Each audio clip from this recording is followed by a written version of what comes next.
friends, welcome to Uma Kitchen. இன்னைக்கு நுரடப்பா குழம்பு எப்படி செய்யுதுன்னு பார்க்க போறோம். அதுக்கு தேவையான பொருள் 1/4 டீஸ்பூன் மஞ்சள் தூள் எடுத்து வச்சிருக்கேன். 1 டீஸ்பூன் மிளகாய் தூள் எடுத்து வச்சிருக்கேன். வீட்டு மிளகாய் தூள் தான் எடுத்து வச்சிருக்கேன். ஒரு 3 தக்காளி கட் பண்ணி வச்சிருக்கேன். கொஞ்சம் கொத்தமல்லி கட் பண்ணி வச்சிருக்கேன்.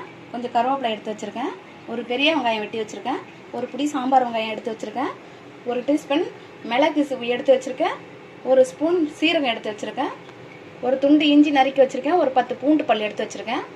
தேவையான அளவு உப்பு சேர்த்துக்கலாம். தாளிக்கிறதுக்கு கடுகு, எண்ணெய், ஒரு நுரடப்பா கட் பண்ணி கழுவி எடுத்து வச்சிருக்கேன். க்ளீன் பண்ணி வச்சிருக்கேன். இப்போ எப்படி செய்யறதுன்னு பார்க்கலாம்.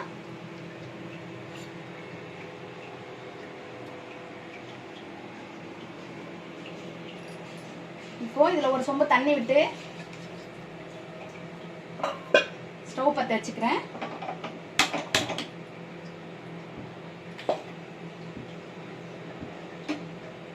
இப்போ இதில் கொதி வந்ததுக்கப்புறம் உப்பு, மசாலா, மஞ்சள் தூள் போட்டு இதை வேக வைக்க போகிறேன். வேக வச்சுட்டு குழம்பு எப்படி ரெடி பண்ணுதுன்னு பார்க்கலாம். இப்போ நான் இந்த மிளகு சீரகத்தெல்லாம் ஜாரில் மாற்றி அரைச்சி எடுத்து வச்சுக்க போகிறேன்.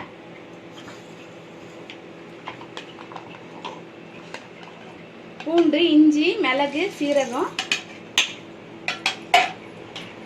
கொத்தமல்லி எல்லாம் ஒன்றா சேர்த்து இதை அரைச்சி எடுத்து வச்சுக்க போகிறேன். எடுத்து வச்சுட்டு எப்படி செய்யுதுன்னு பார்க்கலாம். லேசாக அரைச்சிட்டுக்கேன். இப்போ கொஞ்சம் கெசகசா சேர்த்துக்கலாம். லைட்டாக கொஞ்சம் கெசகசா, கொஞ்சம் சோம்பு சேர்த்துக்கிறேன். சேர்த்துட்டு மறுபடியும் அரைக்க போகிறேன். 1 ஸ்பூன் கெசகசா போட்டிருக்கேன். 1/2 ஸ்பூன் சோம்பு சேர்த்துருக்கேன். இப்போ மறுபடியும் அதை அரைக்க போகிறேன். இப்போ இதை நைஸாக அரைச்சாச்சு பாருங்க.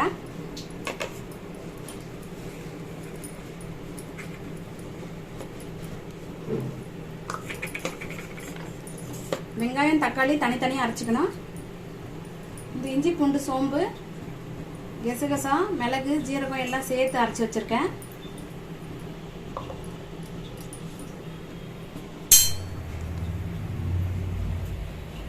இப்போ இதில் மிளகாத்தூள், மஞ்சள் தூள் சேர்க்கிறேன். தேவையான அளவு உப்பு சேர்த்துக்கலாம்.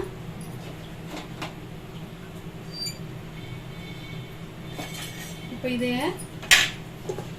ஒரு முறை இந்த மாதிரி நல்லா கிளறி விட்டு இப்போ குக்கர் மூடி போட போறேன். 4 விசில் 5 விசில் நல்லா வந்ததுக்கு அப்புறம் எடுத்து எப்படி செய்யறதுன்னு பார்க்கலாம்.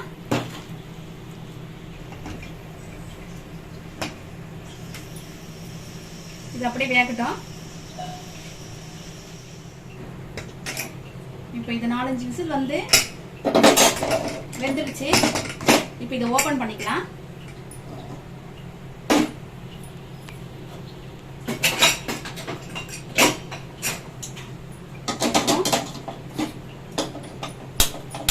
அடுப்புல கடாய் வச்சிருக்கேன்.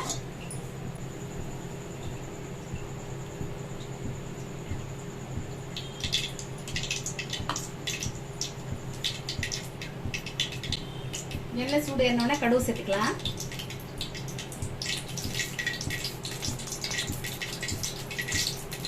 எண்ணெய் காஞ்சிருச்சு, கடுகு சேர்த்துக்கலாம்.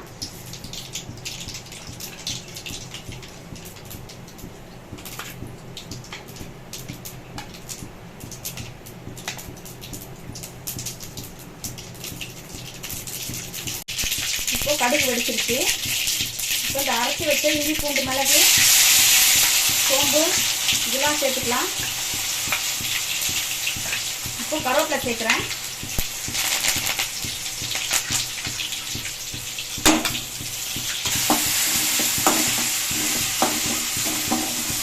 இது கொஞ்சம் வதக்க விட்டுட்டு அப்புறம் வெங்காயம் சேர்த்துக்கலாம்.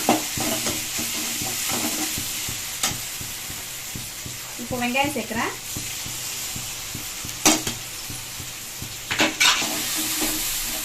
அரைச்ச வெங்காயத்தை இதில் சேர்த்துட்டேன்.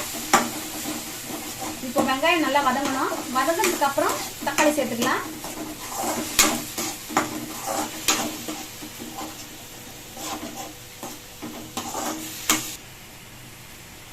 வெங்காயம் நல்லா வதங்கிடுச்சு. இப்போ தக்காளி சேர்த்துக்கலாம்.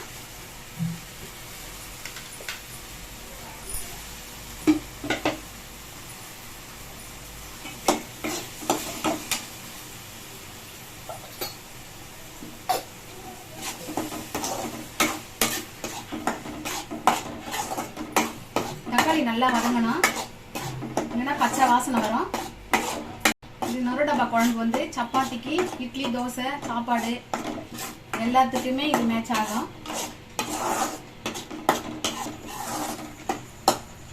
இப்போ பாருங்க தக்காளி நல்லா வதங்கிடுச்சு. இப்போ வேக வச்ச நொறு டப்பாவை அதில் சேர்க்குறேன்.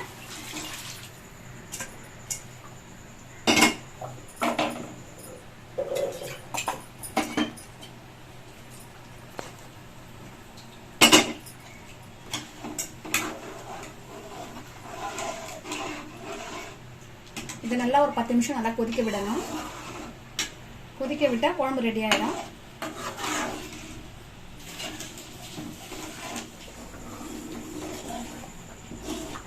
குழம்பு கொதிச்சு ரெடி ஆயிடுச்சு.